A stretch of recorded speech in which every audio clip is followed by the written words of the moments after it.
Hello, welcome.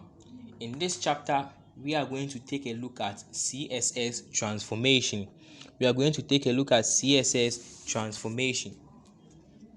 So with CSS transformation, yes, you can transform an element to be translated, yes, in the X direction, Y direction, or the Z direction. You can rotate an element, you can scale an element up and down, you can skew an element. Skew an element. Yeah, you can skew an element. So let's just play with CSS transformation and see how it works. So I'll get a div, an empty div for sure. So let's give it a width of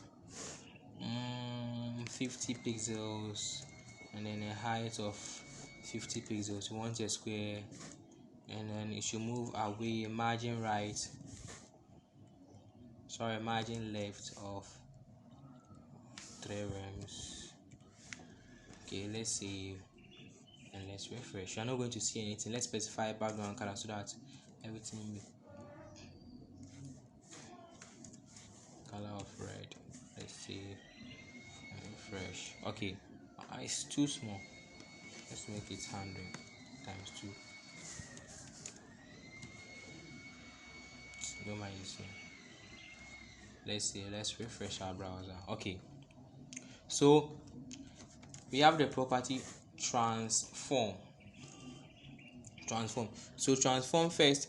Let's try and translate it in the X direction. So translate. So we have translate X. So in the X direction, when you specify negative, X is the horizontal. When you specify negative, it will go to your left. Positive, it will go to your right. So let's use negative 50 pixels and see. Let's save and refresh. Move. You see, it has shifted to the left. And when you use positive to save, refresh, and to go further increasing it to 100. It's going to move again. Yes. Also, we can do same for the Y. So with the Y, when you go up it's negative, down is positive. Up is negative, down is positive. So let's go up, say negative 50 pixels. Right, let's save and refresh. You see how it is working. Yes, you can go again. Let's add 20 and see. Refresh. See, it has gone up a bit. But when you make it, let's say 100 pixel, that means it's going to come down. You see, it's going to come down. Yes, it's going to come down. And then you can specify the Z to 3 plus S. Refresh. You see, so with this, and then we have the shortcut. So we know that X is a horizontal, Y is a vertical. So with the shortcut, it takes 2 parameters, left and right. That's X and Y. So you can say X, it should move to the right. That's I want 100 pixels. But for the Y, it should move down. So you want 100 pixels as well. So when you save and refresh, it's going to go it will move here and then come down. So it's going to be within, let's say, somewhere here. So let's refresh and see. You see right now here, that's how it is. So it moves to the right 100 pixels and down 100 pixels. That's it. Translate. Now let's look at rotate. Let's see how to rotate an element. So rotate. So rotate has X, Y, Z, but in rotation, it takes degrees. So say you want to rotate it 45 degrees. So 45, you write DEG for degrees. Save, and you refresh. You see how it has been rotated. So you can just be playing around with it and see how what you want. So you can give it 70 degrees. You refresh. You can choose to give it negative 70 degrees, so it will still work.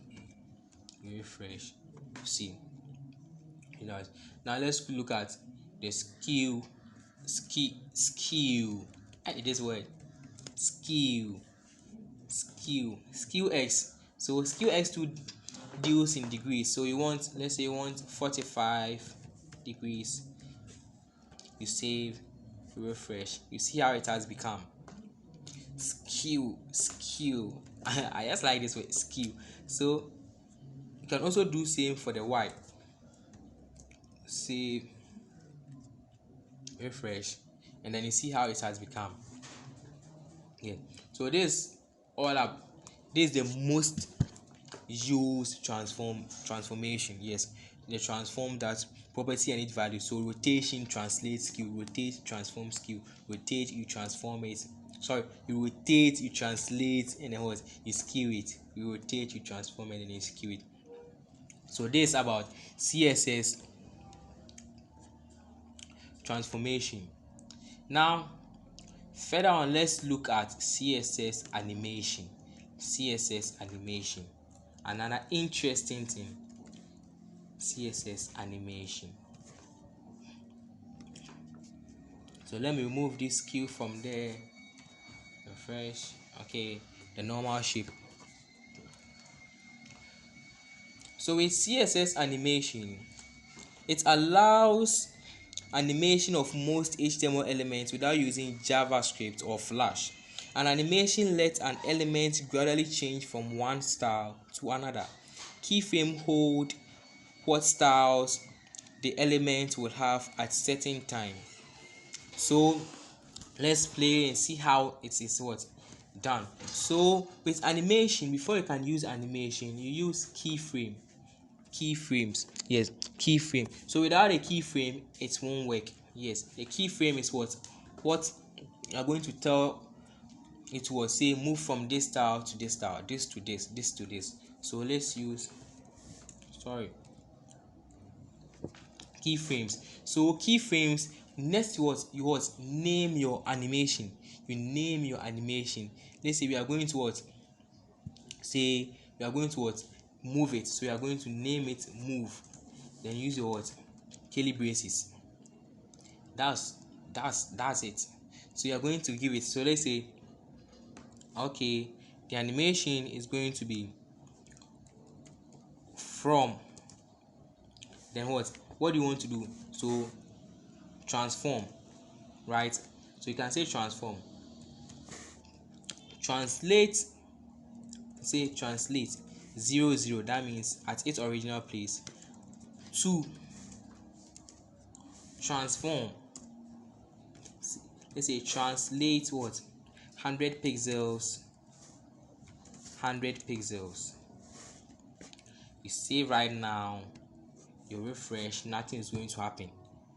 Yes, so next thing you have to do is what? Right now you have this animation, so you are going to say which element do you want this animation to be applied to. Which element do you want this animation to be applied to? So you can say this div, this element right now. Before you can apply it, you have to choose the animation property. Yes, you have to give it an animation name. Let's say animation. So you have animation name, so that's the name of it. So what? Move. That's the name you gave it to your animation. When you save it, you refresh, nothing is going to happen. Furthermore, after giving it name, you can give it animation what duration. That's it, how long it should take. So animation duration, where is the duration? Say I want it what 5 seconds. Yes, you want 5 seconds. That means it's going to happen what every 5 seconds. It's going to happen within 5 seconds. And then animation delay is okay, it should wait for okay 4 seconds before it what this animation should what take effect. So you can say animation delay, okay, mine should be like 2 seconds. So this animation what start taking effect after 2 seconds. Then iteration count, how long do you want it, how often do you want it? So it can be what 1 2, 5, 10, infinite means what is going to what happen over and over again. So you can say animation what iteration count, animation iteration count. So I want mine to be what infinite. It should go and go and go and go and go and go. So infinite. Yes. Then another property you can use is, yes, I think these are the most commonly used. Yes, and here another property is animation what direction. Animation direction. Animation direction. We have normal, reverse, alternate, and alternate reverse. So reverse is going to go the opposite way. The normal is like the one you've selected, and then what the alternate is going to use any direction, and any direction it's reverse. So I'm going to use what alternate and see. Let's save it and refresh and see. You see, it waited 2 seconds before it took an effect. 2 seconds before it was started taking an effect. So what it's doing right now is that it's moving from 0 to 0 position to what 100, 0 0 to 100, 0 0 to what 100 pixels, 100 pixels. So this one is going to happen over and over. If you've not stopped, it's going to happen. So you can also control it by, you come to the iteration count. Where is the iteration count, and say iteration count. So you can change the iteration. Yes, let me change the iteration. So let's say 2. Meaning it's going to what happen twice. It's going to just happen twice. Let's visit our browser and refresh it. See, let's wait. Okay.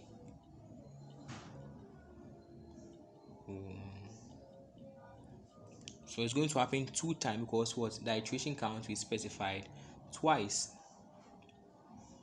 It's going to happen 2 times because the iteration count we specified twice. So if you use infinite, means it's going to what happen over and over again, over and over again. So there's a lot to animation. Yes, a lot to animation than just translate, transform. But this is just a simple thing to what make you know how it works. You can also specify each by what numbering, saying 0% what should happen, at 50% what should happen, 100% what should happen. All these words are cool. So let's try 0. Let's use 10%. Change the background 10%. I want the background color to change.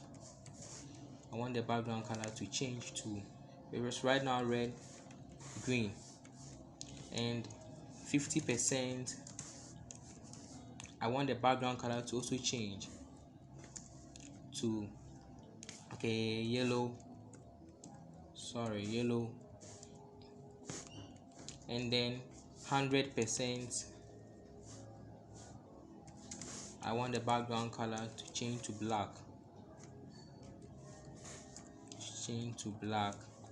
And also change it to black, and also scale it up. So I can also add another one, say transform, and use the scale. So scale, I want what 2, meaning to what I want it to what happen over and over again. So I refresh my browser. Let's wait for 4 seconds. Now you see how it's working. It's what's happening over and over again. Sorry about that. So see the color changing and everything. So in this chapter we've taken a look at CSS, transformation. Yes, transformation and animation. We've taken a look at transformation and animation. Now let's take a look at CSS flex.